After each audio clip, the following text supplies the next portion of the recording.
It's that time again, 5 o'clock. I've got the Smokes Less Ride podcast experience with me, BTCG, episode number 17. 17! Woo! We almost legal. Read into that what you'd like. Okay, it's time to go home. 5 o'clock, the whistle is blown. It's time to get out of Dodge. Get in that truck, unless you're driving a Dodge and you get into Dodge. But get in that vehicle and get to riding. Put them windows down and listen, listen, listen. I got some smokes. Fire one up. If not, just fire one up virtually with me, because I am firing up on this Naka Tamale by Dumbarton Tobacco and Trust. Fantastic cigar.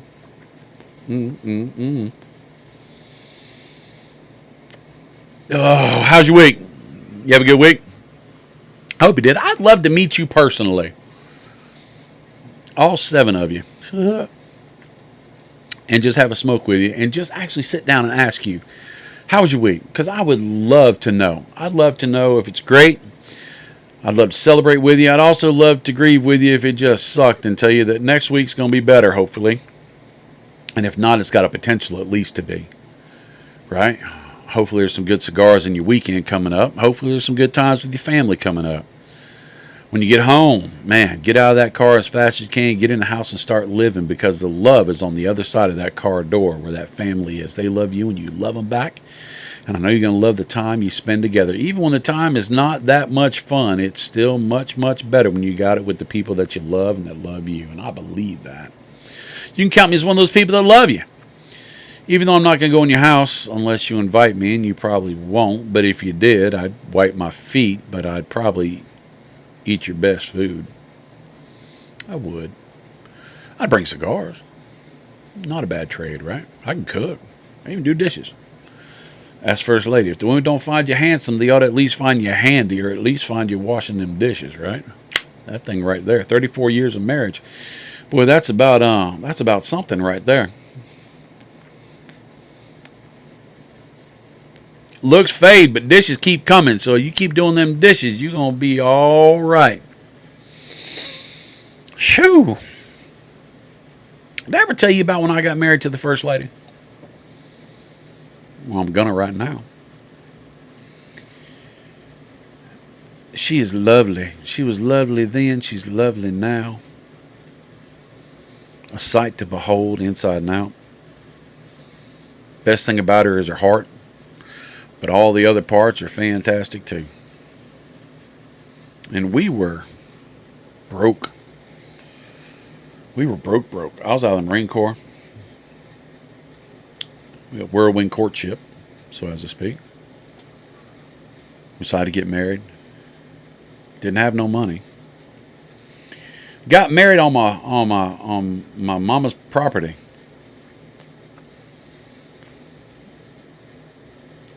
Under a huge oak tree.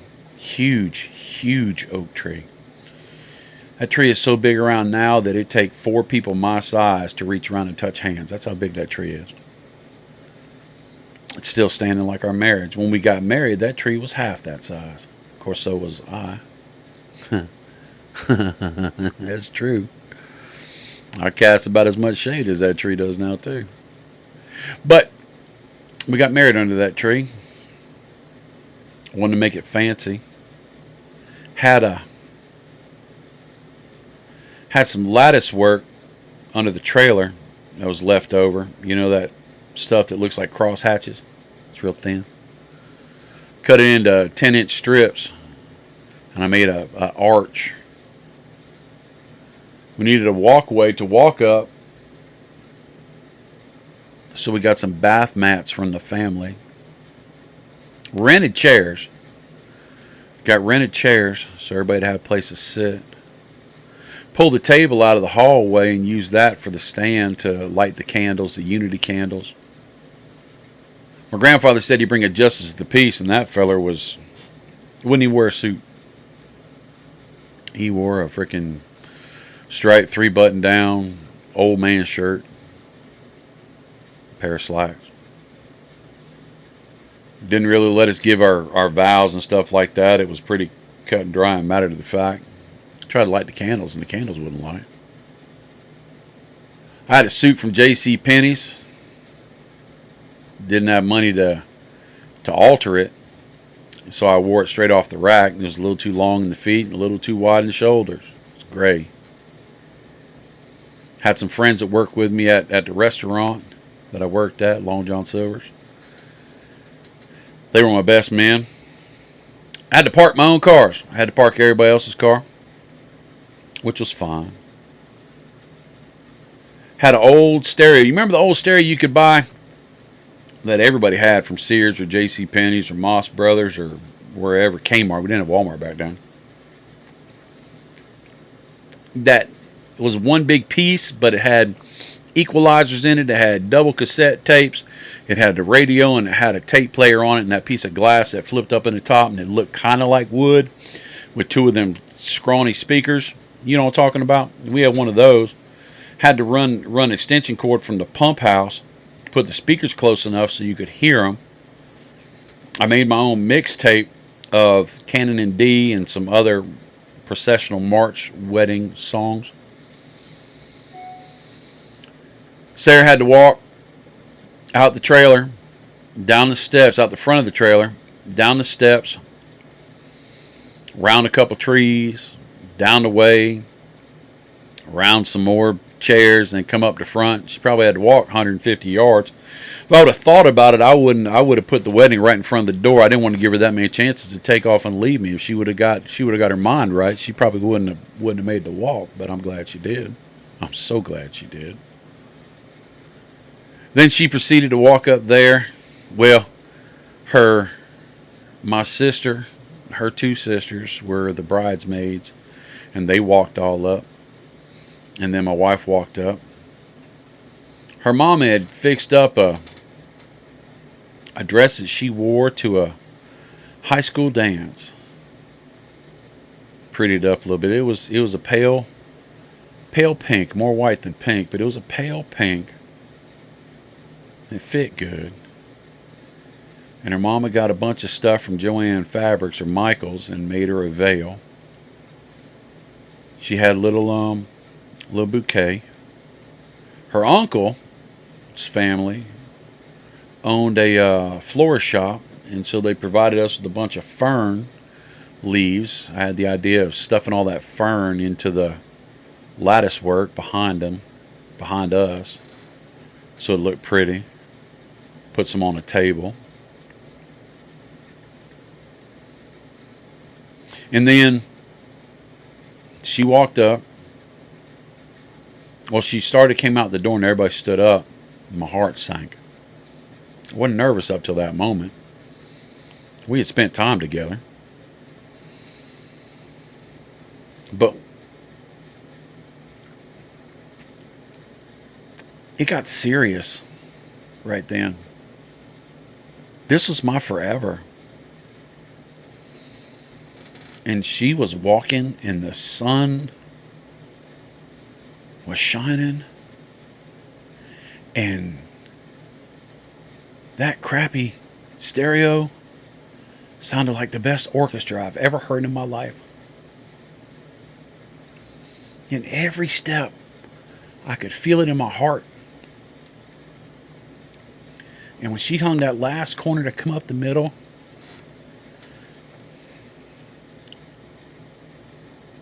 I felt it was a dream. I did. I thought,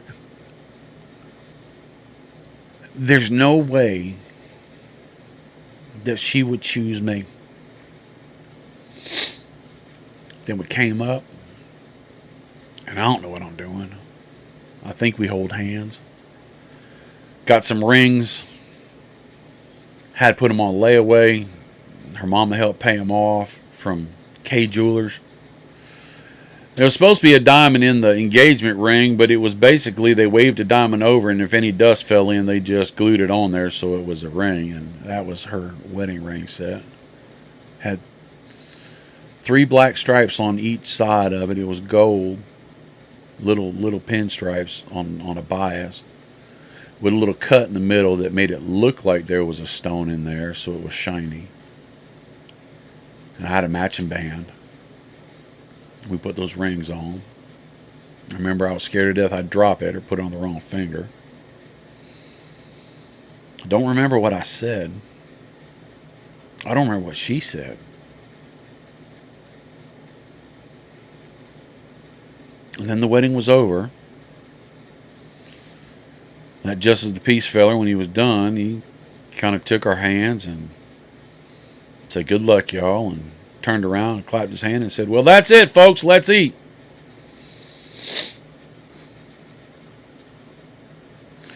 Then we had a get-together, a party, put some tables out in the yard, had some big bottle of sangria wine, had some sham pipple, some beer, some sodas, Swedish meatballs in crock pot, probably some vegetables, some other stuff, and everybody was mulling around and hanging around, and we turned the speakers and we just kind of hang out. Sarah went and changed. I went and took off my jacket and my vest. I was in there in my shirt and this and that, and we did a little champagne twisty toast. Still got the glasses to this day. Did it wrong 4 or 5 times, but that's kind of funny. It's hard. Her arms are shorter than mine is, so trying to do that little twisty hand thing.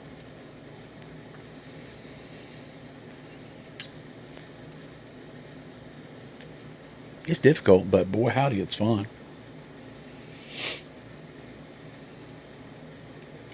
Didn't have any money, so what we had decided is whatever little bit of money we had, we'd do a honeymoon and just drive somewhere, get a hotel for a couple nights, get a dinner, and go back home. Very, very basic.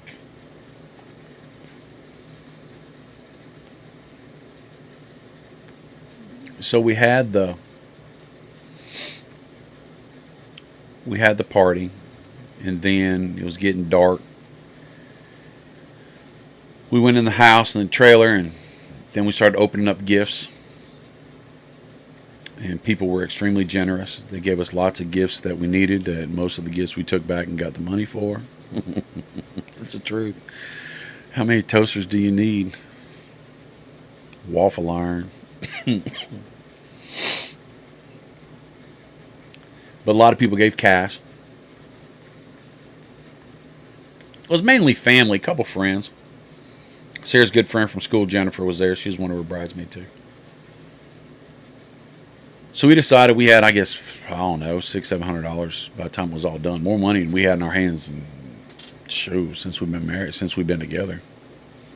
Have bills to pay, but that ain't bill money, right? That's wedding money. We ain't paying no bill. That'd be smart. Maybe pay your rent so you don't get evicted, or keep your lights on, or pay the gas bills so you can actually have gas brought back out to work your stove.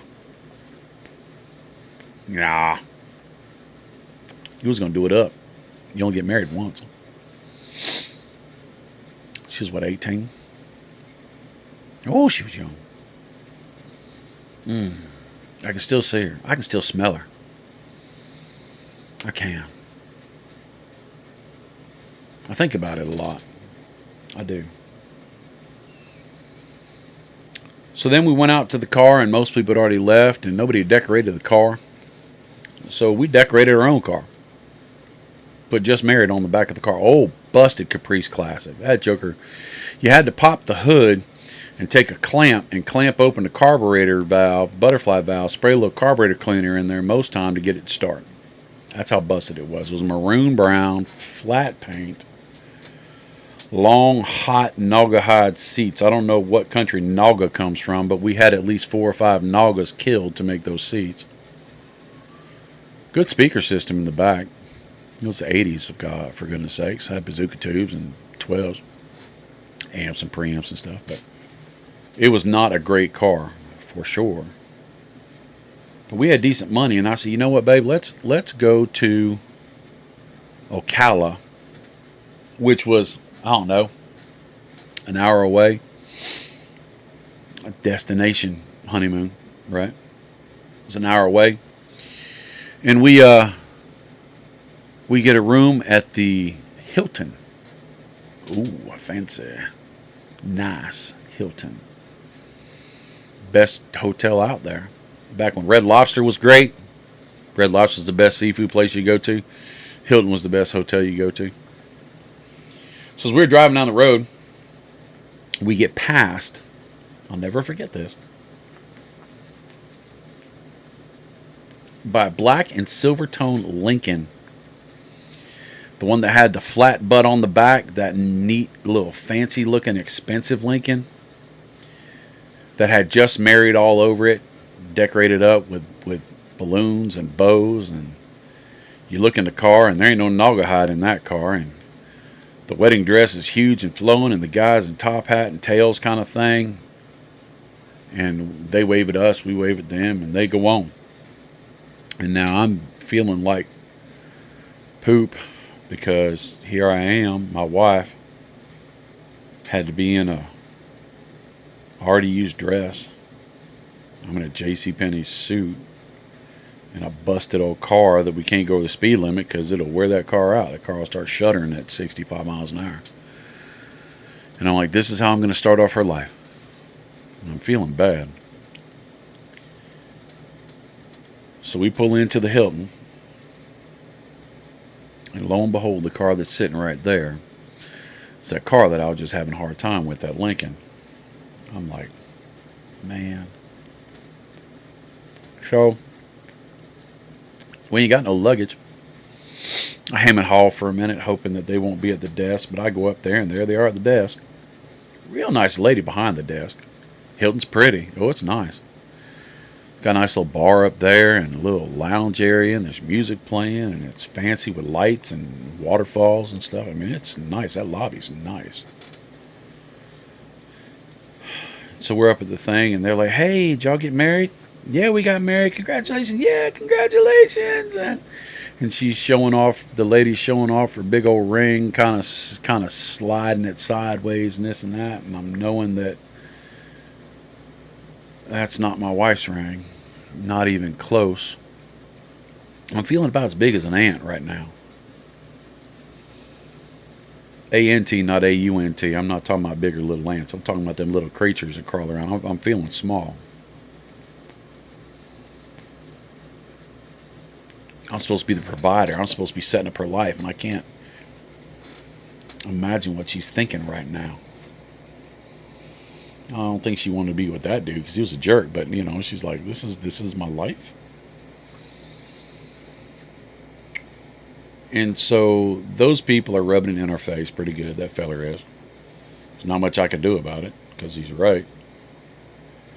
Lady behind the counter is being real nice and kind. She's being very, very kind to us, giving us the same attention she's giving them.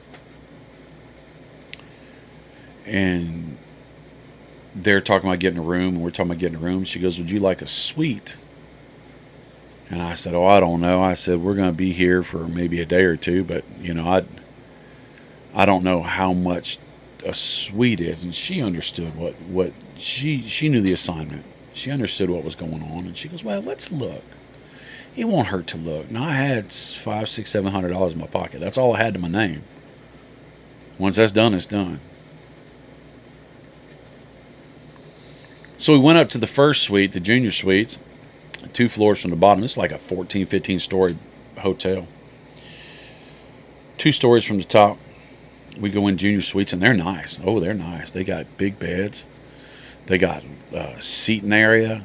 They got a nice window with a little balcony. You know, it's nice. Oh, it's nice. I'm like, that's fancy. And it's $400 or $500. $300-$400. Then you take us up another floor, and they show us a set of suites. I don't remember those much, but then they show us the executive suite. We walk past this big door, like a convention hall door. One of the doors where it's big oak doors, floor to ceiling, and then there's panels next to those doors, and each one of those doors is like 6 foot wide. I mean, it's one of them grand entrance kind of things, conference doors. We walk past that and go to the executive suite. Now, buddy, that executive suite was amazing. It had a whole separate bedroom, right? It had TVs in every room, including the bathroom. Man, that thing was fancy. The remote control wasn't even bolted down.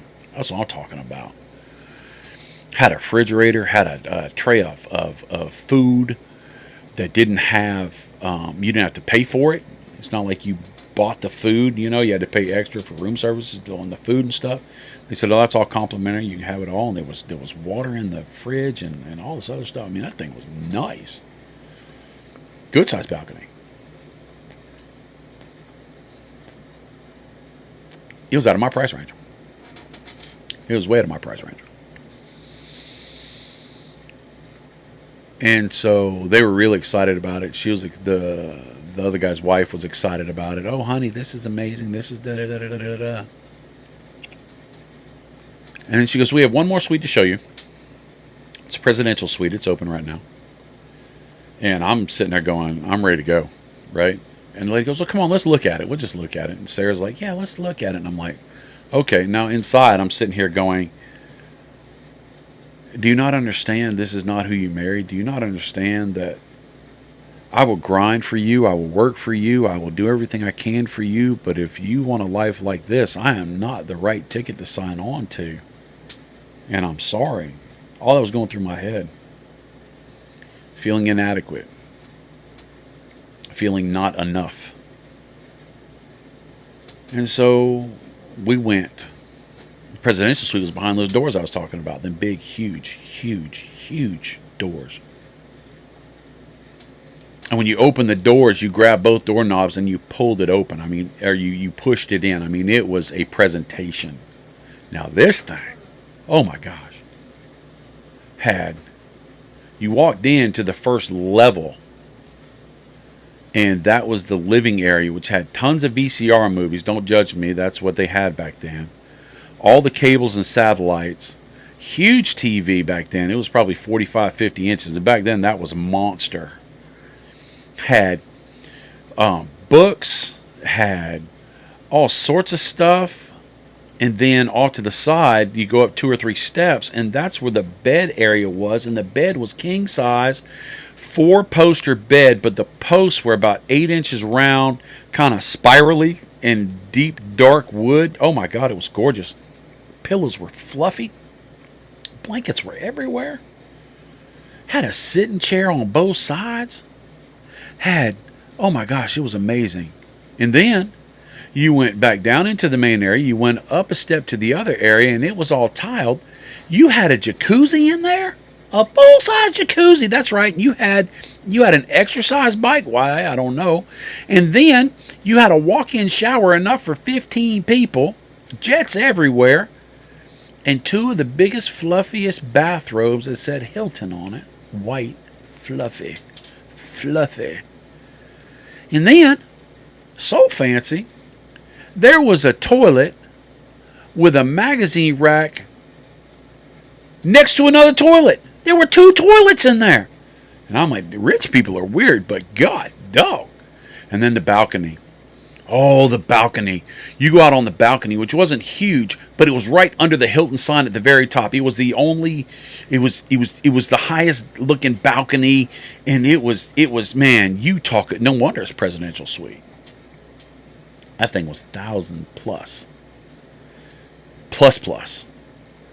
And I could tell that other feller, because the lady was making big moves on it, like, oh, this is wonderful. The other guy's wife, oh, this is wonderful. This is the honey. This would be great. This would be. And I saw a change in his attitude of, well, yeah, it's all right. And I'm like, oh, somebody faking a little bit. He ain't got as much money as he adds on to. He got executive suite money. Now I got first floor money. But I know game, and all of a sudden that changed a little bit. But he's kind of rubbing it in our face a little bit. Still, he's still being a jerk, right? She's the lady that works there is being really nice to us, but he's still being a jerk. And the woman's kind of being catty to Sarah. And she goes, okay, let's go downstairs and we'll do some stuff up. So, of course, the richy rich people want to go first when we get back down to the lobby, because they're important. They're much more important than we are in our busted up car and J.C. Penney jackets with used dresses, right? So they want to go first, and I really didn't want him to be there when I say, well, can I get one of the regular rooms? Because we could have got that junior suite, and it would have been one night, but we could get the regular room for maybe 2 nights. We could extend it, maybe go to Chili's, have the appetizer, the meal, and the dessert, with maybe a drink. Right? Living big. So they did all their thing, and they were done. And it was late Saturday night, I guess, by the time we got to this point. And so they're done, and she shows them their room, and they get the executive suite. Nice room. Amazing room. And so we walk up there, and I'm kind of being sheepish because I feel bad. And Sarah's being wonderful. She's being so gracious. I think she understands how I'm feeling, and I know she'd rather have that great room. I do. But she knows. She didn't marry me for money or looks. She married me for love. Because I ain't got much of either. I work. I grind. But back then I didn't have much to show for it. So we went up and the lady goes, so what room can we put you in tonight? And I said, well, do you have a decent room that's not a suite and this and that? She goes, you don't want a suite? It's your wedding. And I said, yeah, I know, but it's a little expensive. She goes, well, did you like the presidential suite? And I said, like it? That was the most amazing place I've ever seen in my whole life. Kind of find out she was the shift manager. And she goes, well, it's late. And nobody's been asking about that suite. So yes, the suite is $1,000 and whatever $100. But if you would like to make an offer, we might be able to cut the price down for you because it's late and it's off season. And it's Saturday. I'm sitting there going, you don't make an offer of 20-30% on something like that here. And I said, well, I just, we don't have enough money to make an offer. She goes, no. What do you think you could offer? So I think I said, well, we got like $600-700. I was honest. I said, that's what we got, and that's all we got, and so, we still need to get home, and we got to eat and stuff, so I couldn't even offer you that. She goes, well, do you think you would offer $400? And I said, yeah. I said, so what would you offer? And I said, $400. She goes, well, hang on, let me be right back. So she goes around the corner, and I hear on the phone, and she says something to the fact of, hey, sorry to bother you, but we have an offer on the presidential suite. A real nice couple that just got married that are going to be here for a night, and nobody's asked about it. It's late and it's really slow, and we haven't had any real looks at or requests on the suite. And instead of it going empty, I thought we could, okay, 400. Yeah, did I tell you that they're really sweet people, really nice people, good young couple? Yeah, okay. Thank you. And now I know she's going to come around the corner. She hangs on the phone and says, I'm sorry, we just can't put you in that. That's just not enough. And I would have been fine with it because it's not enough. Well, much of a story if it ended there, would it? She came back and she goes, okay, let's go ahead and get you in your room. Do you have any bags? I said, no, man, we don't have any bags. I said, okay, well, then we won't have them take your bags up. You also get complimentary drinks, and you can come down the jacuzzi and down here, and you can sit at the bar for a while if you'd like, and while we set up your room. And I'm still not catching that we just got the presidential suite. And they didn't treat us like we snuck in. They didn't treat us like we're just barely getting by. They treat us like we paid full price. And then my heart swells up. First day of our marriage. I get to be a hero. because I got her a nice room. I got us a nice room. And so she goes, well, if you'll give us about 20 minutes to get your room ready, we'll come by and get you. But feel free to take these things over there and get some complimentary drinks and stuff like that. They've got hors d'oeuvres and stuff. Go ahead and get you some. Just enjoy yourself. Start your honeymoon off right. We're so glad that you're staying with us tonight. And I'm like, wow. And Sarah's like, wow, right? She just wow, right? I could tell she got closer to me. She got snugglier, right? And I got bigger. My shoulders got wider. I wasn't slumping as much, and I had some swagger in my step. And so we hung out down there. And then he came to me. A fellow came and said, Mr. Finley? I said, yes. He said, the presidential suite is ready for you. And then everybody's like, ooh, presidential suite. And I'm like, yeah, right? So the presidential suite is ready for you. Fantastic. So they carry us up and they ask us about our day.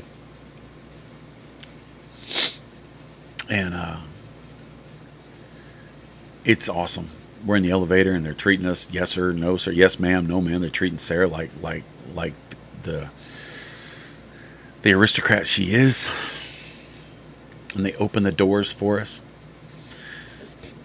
And they say, you know, we just have a bottle of champagne here. 2 glasses, and we've got a fruit plate here, and we've got a cheese plate board here, charcuterie board here, and all this other stuff. And the bed's been turned down, and there's little mints on the bed. I mean, it's nice. Nice. And so after a couple minutes, I go to, you know, you're supposed to tip these people, and I go to pull my money out of my pocket, and they say, sir, it's not necessary. And he says, y'all have a great night, and he walked out. And I'm like, wow. And so then I start just acting like I don't belong there, and I walk around and I touch everything. Sarah, the remote's not really attached. Look, I can turn the remote on in every room I want to. Look, the jets and the jacuzzi really work. Look, I'm on a bicycle. What the hell did I do on the bicycle? I don't know, but I was pedaling for all I was worth for about 30 seconds. And I'm saying, there's 2 toilets, and look at the magazines. These magazines ain't even outdated. Man, look at this shower. Cut all the shower heads on. Jumped on the bed a couple times. I'm not going to talk about the jumping on the bed part. It's a family show. I wouldn't kiss and tell anyway. But boy, howdy. Anyway. So, I'm like, you want some champagne? She goes, yeah. I said, okay. Well, as I got to open the door to get the champagne because I had to go take the bucket out to get the ice, I heard from the executive suite.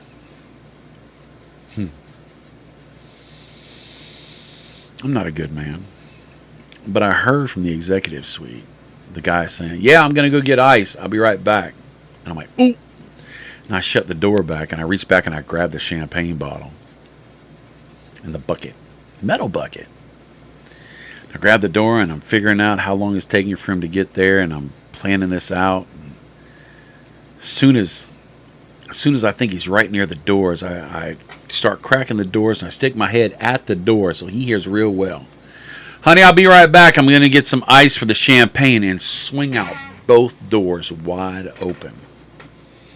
And out walks that man in the hallway right at the right time. And I said, hey, married couple, twinsies, what's going on, buddy? I said, what room did you get?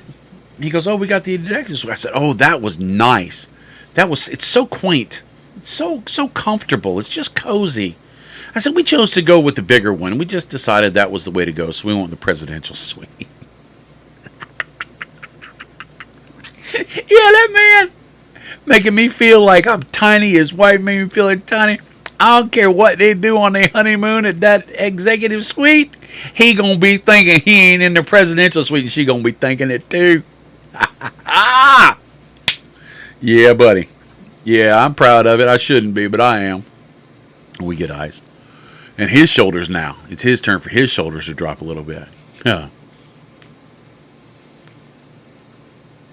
You know, I'm just milking the kindness on. Just slathering it on.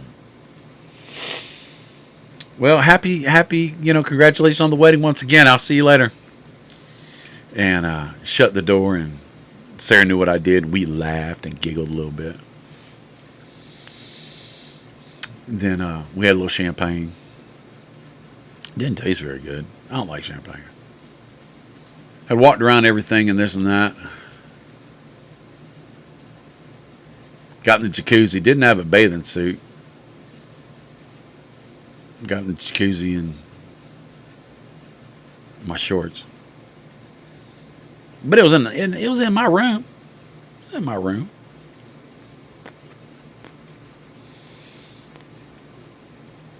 Didn't touch that dang treadmill again. Then we went out to dinner to Applebee's, and we got everything, feeling like a champ, feeling like a boss. We could have ate McDonald's on the curb and still felt like kings and queens. We did. We came back in, and the people working there said, "Hey, Mr. Finley. Hey, Mrs. Finley. Congratulations once again." I mean, they know our names. Oh, I like that. We got on the bed, eventually went to sleep, and the bed was so comfortable, so squishy. The blankets were just knitted hugs. The pillows were clouds stuffed into pillowcases. And early in the morning, Sarah's not in the bed, and I hear something monkeying around in the down middle area. And I look, and there's a man in my room with his back turned to me. Well, I think we're getting robbed.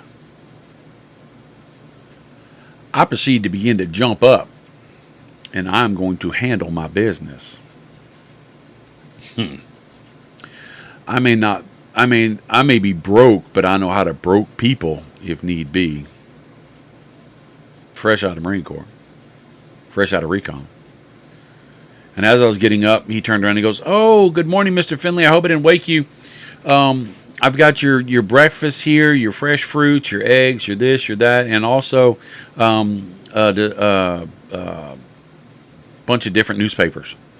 Sunday papers, the last one of the Wall Street Journal, and I mean, I don't know what the heck a Wall Street Journal's boring. There ain't no cartoons in there, nothing. No coupons." And I said, "Oh, well, good morning." You know, my whole attitude changed. I said, "Thank you very much." And he walked out and said, "Y'all have a great day. Check out when you want to, blah, blah, blah, blah, blah." And so I was like, wow. So I sat there, and they had scones and croissants and butter in shapes of hearts and all sorts of stuff like that. Little names on stuff. Real napkins, cloth napkins. And so I ate a bunch of it. And my belly was not used to all that rich food. But I had remembered. There was 2 bathrooms in there. 2 toilets in the bathroom. And I wanted to poop like rich people. So Sarah was laying in the bed, relaxing, or she was sitting on the couch, comfortable couch, watching TV, doing whatever she was doing. And before I tell you this story, I got to tell you that after we did the shower thing and all the shower shower nozzles and everything, and took a shower and got on those nice, fluffy bathrobes. I was in the bathrobe, and that's all I was in. And I just wanted to feel like Tony Montana. And I walked out onto the balcony under the big Hilton sign, stretched out my arms, and let the bathrobe come open a little bit. And I was king of the world. Luckily, it was a half wall. Nobody could see nothing. But I knew it was like that. Anyway, by the way, I stole that bathrobe. Cost me $112. I didn't pay it forever, but cost me $112. My mama stole it from me. She wore that thing up until she passed, pretty much. I mean, she loved that thing. Had Hilton written on it, embroidered. Anyway, back to the story. So I go in there with the bubble guts and sit down on the toilet, reading a magazine. Now, Popular Mechanics. Love me some Popular Mechanics. Read me some Popular Mechanics. do my business. But I save a little business because I got another seat. So I do my business, I flush, and I move over to the next seat. And I grab another magazine. And I sit myself on down. I do a little more business. I'm trying to be polite. But then I reach back to remove the business from the room. And when I initiate the flushing sequence, there's something wrong with the plumbing because instead of the water going down the drain, it goes up the sit-upon. Yeah. You knew already. I know now, but I didn't know then. It was a dang bidet toilet, and I was not expecting to get bideted any day, especially that day. I don't know where the little girl scream came from, but it sounded like it was me, and I don't know, but boy, howdy. And then I had to turn around and look at it again and watch that thing shoot like a water faucet. And I go tell Sarah, Sarah, come look at this. And then, of course, I'm a goober. Yeah. And then we go and we get in that jalopy, that old busted up Caprice Classic. We go back home. And you would think that after having such an experience like that you go home and everything would look dingy, which it was, and broken, which it was, and not so good. But to be honest, it looked better than ever before. Because I have figured out that no matter where I am, no matter what I do, when we're together, it's where I want to be. Now, we had a very basic wedding. Even though we were at the presidential suite, we still had a very basic honeymoon. And we had to go to a very basic life. But we've now been married 34 years. I hear stories from people more often than I wish that they spent $10, $20, $50, $100,000 on a wedding and a honeymoon. And they're on their second marriage, third marriage, fourth marriage. The day was great, but it wasn't built on a foundation that was worth staying with. It was almost like the best day was your wedding day, and it's not. If your best day is your wedding day, don't get married, get wedded.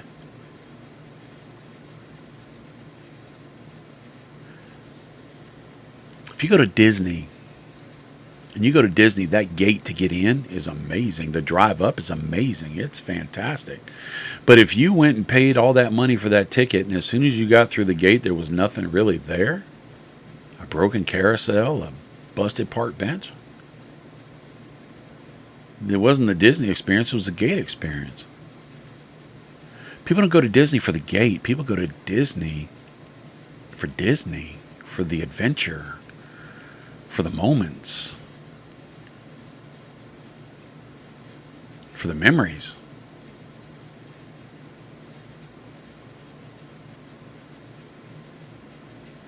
If in your life you live for the wedding, and the venue is more important than the person you're standing next to, you're destined to have to stand at another venue in another day. Or you're going to go home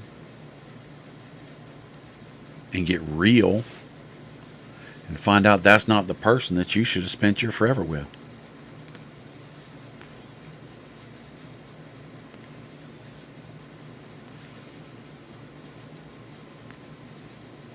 I can talk on broke pretty well. I can. I've said before, and I'll say it again, that when a couple gets married, they should move into a house that's too small, with hallways that are too narrow for two people, with very little money and very little resources. Because you're learning who you are in that relationship. And it's really easy to be in a big house, a fancy house with no struggle, and not have to interact with each other when it gets hard. Not have to turn sideways going through a hallway. Not have to scrunch close to each other because the bed's not big enough for both of you to be comfortable and stretched out. To not have a bunch of money to distract yourself to where you take lots of trips and have lots of fun on trips, or you go out to restaurants, or where's the struggle meal? Where's the hot dogs and macaroni and cheese? Where's the ramen noodles? Where's the sharing one chicken burrito from Taco Bell? To this day, just yesterday, one of our things, and it's because we were broke. If you ask First Lady, what is our favorite candy bar? You ever see her at a Barn Smoke or whatever, you go up to her and say, First Lady, what's yours and big? What's yours and Bob the Cigar Guy's favorite candy bar? She will tell you, I swear, Almond Joy. Why? Because there was a time where we had so little money we could not afford to buy each one of us a candy bar. So we would buy an Almond Joy. So we both had the same amount, and we both shared the same candy bar. Just last night, after we went out and did some fun shopping in the mall and went to a Brazilian steakhouse where they bring the meat to you at the table and they cut it up and it's all neat and wonderful and you eat way too much. The bill for that dang steakhouse was way in excess of $100. Living high on the hog. Went to Chick-fil-A and she got one of those they call them Sun Joys or whatever. It's Arnold Palmer. And I stopped at Spink's and got me some Diet Pepsis. I love Diet Pepsi. And we got an Almond Joy. I asked her, I said, you want something? She goes, yeah, I want half your Almond Joy. I didn't say I was going to get an Almond Joy. I was going to get Diet Pepsi. So I want half your Almond Joy. I said, okay. And so I went in there. And I got Almond Joy. I could have bought I could have bought every candy in there. A little bit on my credit card, but I would have paid for it for 6 months, but it would have been stupid. But I could have bought anything in there I wanted. Could have bought her anything in there she wanted. She wanted half my Almond Joy. I wanted half of hers.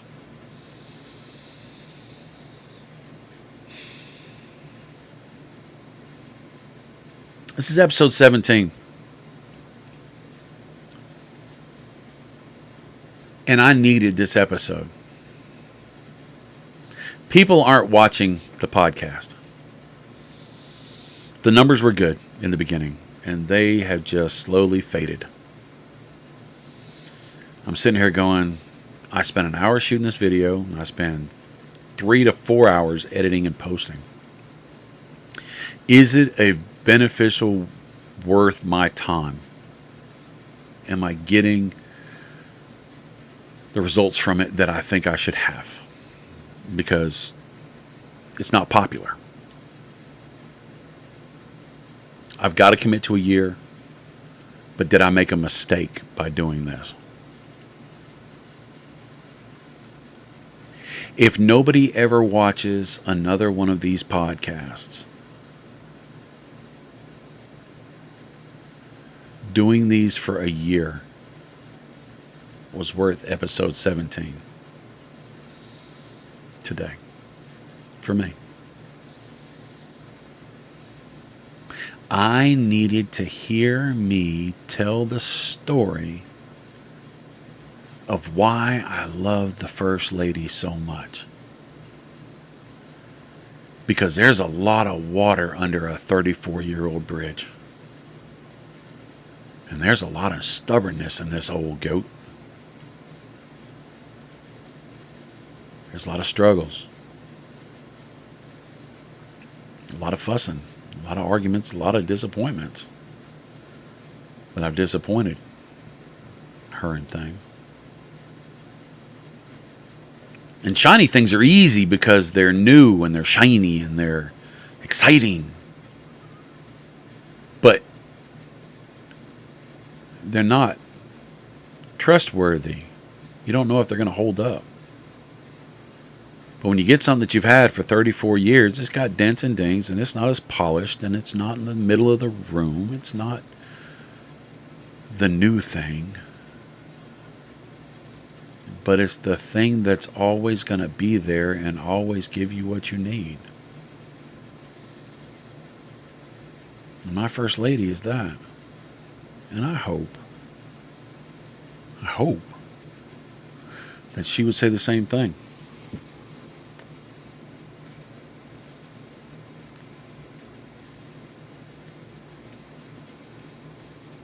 We get busy.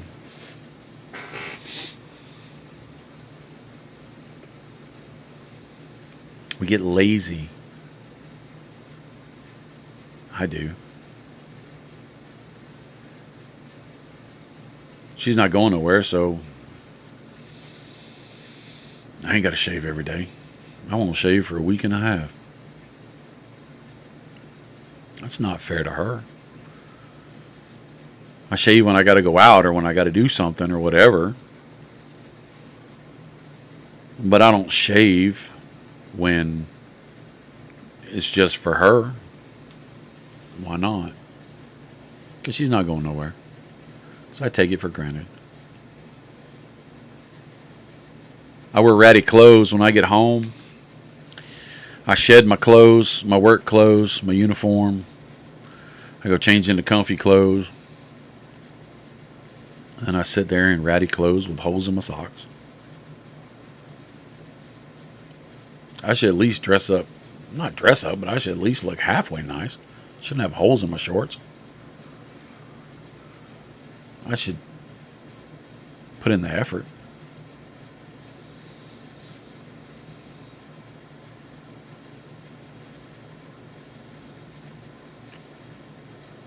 I used to dance with her in the kitchen all of a sudden. Just walk up to her and music be on sometimes, sometimes not. I just grab her, spin around, and dance with her. Just for a minute. Then I let her go, smack her on the butt. I haven't done that in a while. I'm good at the big deals. We're at an antique store, and I bought her a big old cast iron out in the yard horse. I'm good at Christmas and birthdays. Good at trips, taking her on trips. But that's easy. Because that's fun. It's exciting. It's momentary awesome.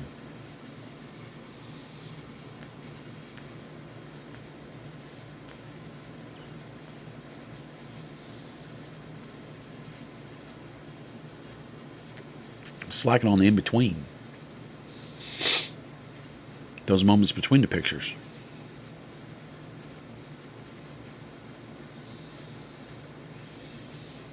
I should work on that. Now, I'm never going to be that guy that if I've got to pass gas, I will leave the room to go pass gas and come back. No. No, I'm not going that far. I ain't going to lie to you like that. No.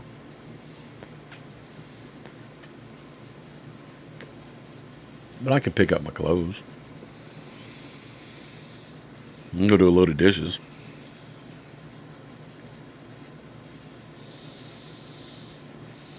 Yeah. This episode 17, I needed it. I hope you got something out of it. I hope you laughed.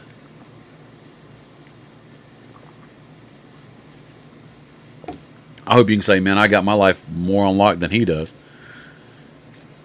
But if you don't, I hope it speaks to you. I hope you smoke a good cigar, too. I hope you enjoy what you're smoking. I hope you take time to smoke it.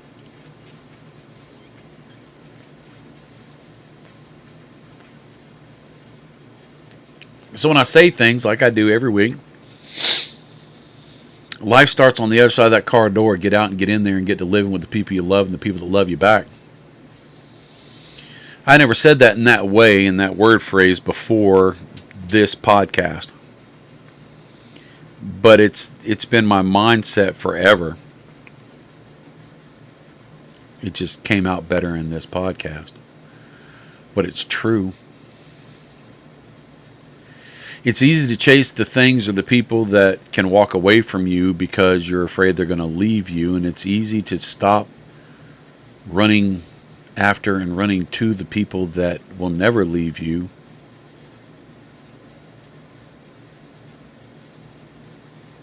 We take them for granted. I do. I shouldn't. I couldn't be me if it wasn't for her. I wouldn't not be this guy. I wouldn't. I wouldn't. And I'm better because I know her. 34 years ago, I knew I was getting married, but I didn't know my life was going to change. Well, I knew it was going to change, but I didn't know it was going to be this. I'm so glad it was. So glad it is.